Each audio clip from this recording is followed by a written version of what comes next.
the Reverend Everald Galbraith invites you to pause and reflect. Pause and reflect with me on 1 Peter chapter 2, verse 23, which reads, "When they hurled their insults at him, he did not retaliate. When he suffered, he made no threats. Instead, he entrusted himself to him who judges justly." End of quote. The theme, Christ-like righteousness.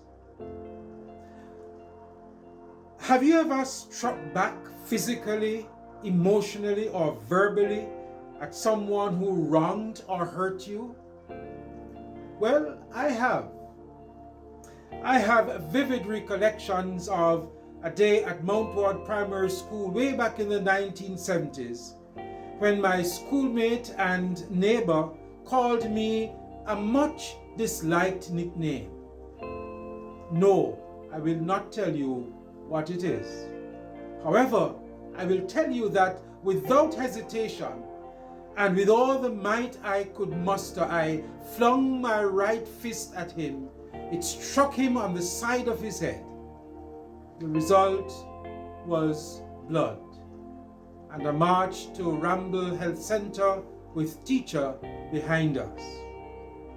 You see, the instinctive human reaction when we are victimized, insulted abusively, treated unjustly, or provoked is to strike back, to get even, or to go one step beyond getting even. Am I not correct? Do you realize that ardent followers of Jesus face similar temptations?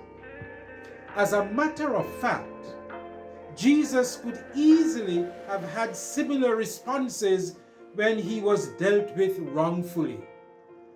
Yet Peter tells us that even as he suffered extreme hurt and pain while being completely innocent, he refused to strike back.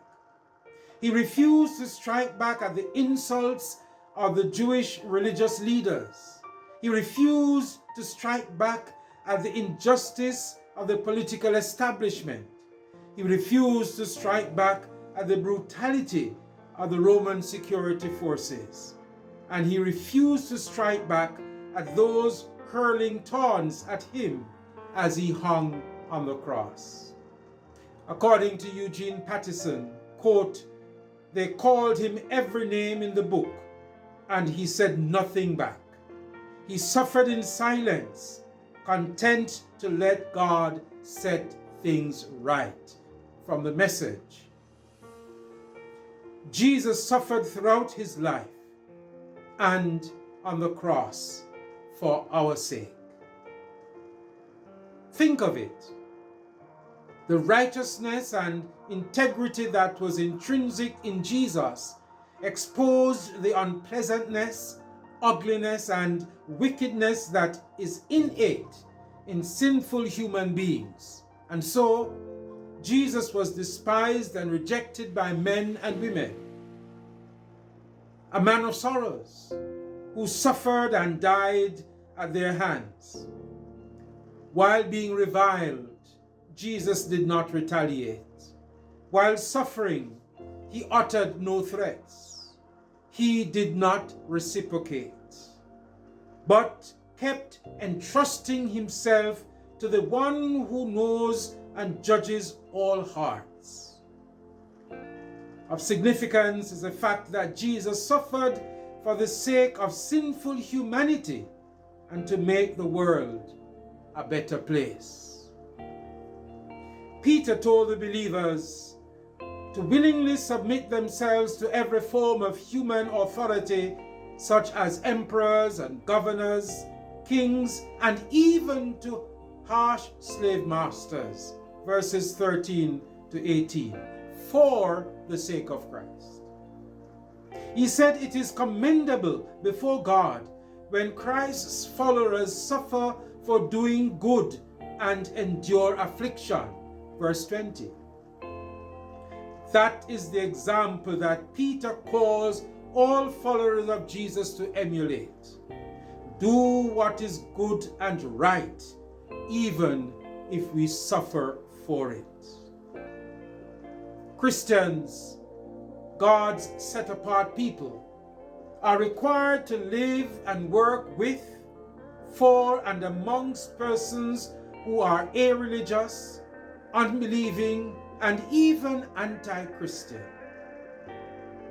Living a life of Christ-like righteousness exposes us to being abused, derided, despised, imprisoned, and sometimes even killed. The reality is that however well-intentioned and well-motivated we are, our weakened, fickle, and fallen nature is incapable of achieving life of Christ-like righteousness in our own natural strength. For this Christ-likeness is to be manifested in our lives, old fallen nature needs to die, needs to be nailed to the cross. The good news is that God will enable that to happen if we sincerely look to Jesus. I invite you then to look to Jesus and take a little time, slow down and look around you. Maybe there is the need to take a stand for what is right and pleasing to God. Maybe there is a person whose voice is not being heard and you need to speak for him or her. Or maybe there is someone who needs a helping hand. Maybe there is someone, a child, a man or a woman, who is being abused and needs an intervention. It can be risky, but do not allow the danger to impede you from doing or saying what is right. Do not evade your responsibilities or waste your opportunities to do right and to do good by passing by on the other side, pretending you did not see, did not hear, or does not know. Be that person that God expects us to be and leave the rest to God. And so, I invite you to think,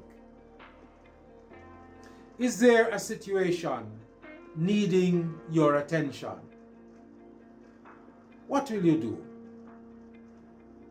What will you do? In your prayer, I invite you to say a prayer for those persons who care for victims of injustice. Say a prayer for those suffering because they agitate for the just treatment of the marginalized. Say a prayer for those who agitate for the protection of the environment, who agitate for the children and vulnerable amongst us. Say a prayer for those who are willing to risk their lives for the good of others. And as you do so, may God bless you. May God guide you. May God protect you. So as you pause, think, reflect, and act, God be with you, now and always. Amen.